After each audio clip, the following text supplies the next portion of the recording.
ने स्वाभाविक स्थिति को प्राप्त किया। भगवान के दर्शन बहुत ही दुर्लभ है। उन्हें न वेदा अध्ययन, सिर्फ तत्व को जाना और प्रभु को देखा जा सकता है।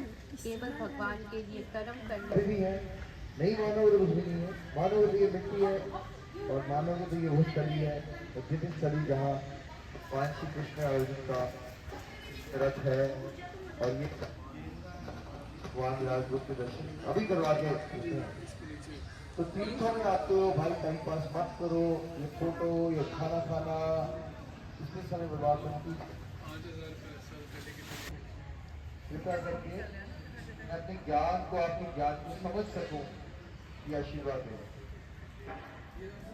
तो इस चैप्टर में क्या समझा हमने?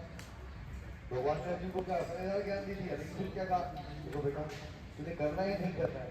गंगा बहरी क्या तुलसी तुलसी सबके तुलसी बन की घास होगी, राम की तो बन गए तुलसीदास।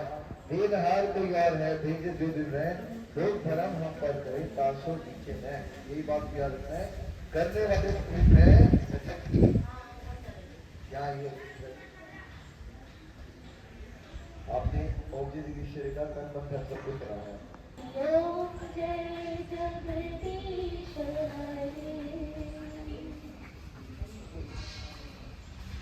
कभी जब आगे सोना शुरू हो जाए तो बीच में खड़े होकर डांस कर देना चाहिए।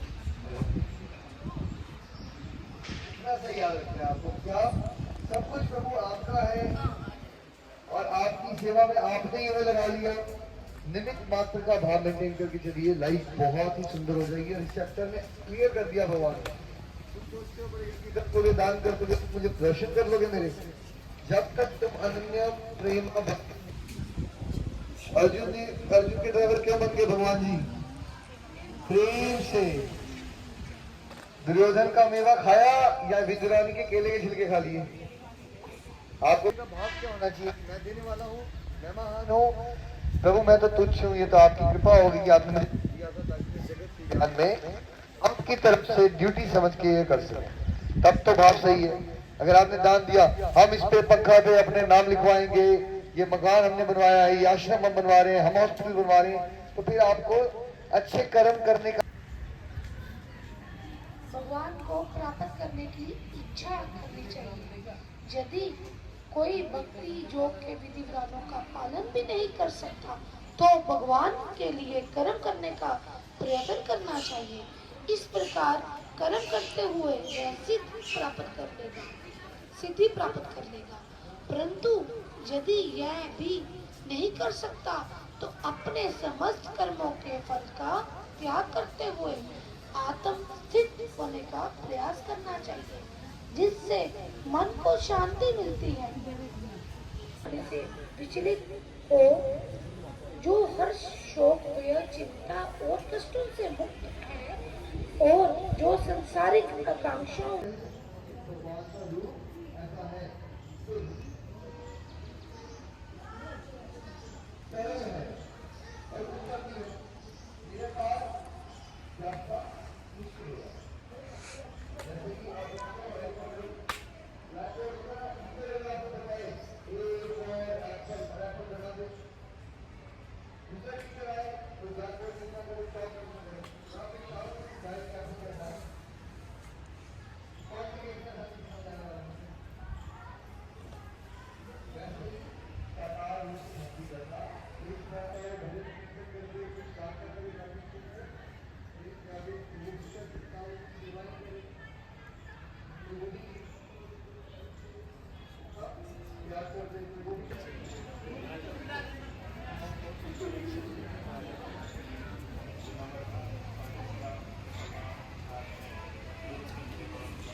दूसरा विश्व रूप कहाँ दिखाया बच्चों? अर्जुन को। अर्जुन कौन था? अर्जुन था पांडव। दूसरा विश्व रूप दिखाया धर्म युद्ध के लिए यहाँ अर्जुन को। अर्जुन को यहाँ मोह हो गया था करके कि मेरा परिवार खड़ा है, मेरे भाईचारा राजा सभी हैं, मैं इनको नहीं मारूंगा। अब सामने भीष्म पिता माँ है। भगवान मेरे जो शस्त्र हैं, अर्जुन ने भगवान से कहा कि उसी वर्गन के पेड़ के नीचे रखे हैं, अभी जो दर्शन कराऊंगा। इसी पेड़ के नीचे मेरे शस्त्र रखे हैं। उस समय की बात है, 5500 वर्ष साल पुरानी। ये मेरे जो शस्त्र है, मेरे जो बाण है, ये रखे, मैं मारूँ तो किसी को। चाहे भगवान मुझे स्वर्ग का राज्य ना मिले, अर्जुन ने भगवान श्री कृष्ण से कहा, हे भगवान चाहे मुझे स्वर्ग का राज ना मिले, लेकिन मैं अपनों को बच्चों आप सुबह सुबह हमारे स्कूल जाते हैं, कॉलेज जाते हैं, तो सामने हमारे गुरुजन होते हैं गेट पे, ये ऑफिस के सामने, तो आप क्या बोलते हैं अपने गुरुओं को? जोर से। अच्छे संस्कार है। तो बच्चों गुरु बिना ज्ञान नहीं है। स्टडी में आपको ये परीक्षा देते हैं गुरु, अगर आप इनका मान सम्मान रखोगे या इनसे सीखोगे, कुछ आगे बढ़ोगे, तो गुरु हमारे भगवान होते हैं, माता पिता से भी ऊपर गुरु होते हैं। बोलिए कृष्ण भगवान की। ऐसे ही अर्जुन का जो गुरु था, गुरु द्रोणाचार्य, कहने लगा मैं अपने गुरु के शस्त्र नहीं उठाऊंगा, चाहे मुझे स्वर्ग का राज्य ना मिले। अर्जुन ने कहा, तो भगवान कहने लगे कि ये भाईचारे की लड़ाई नहीं है, ये लड़ाई है धर्म और अधर्म की, ये लड़ाई है न्याय और अन्याय की। अर्जुन आप अपना कर्म करो, फल की इच्छा। भगवान से अर्जुन ने कहा नहीं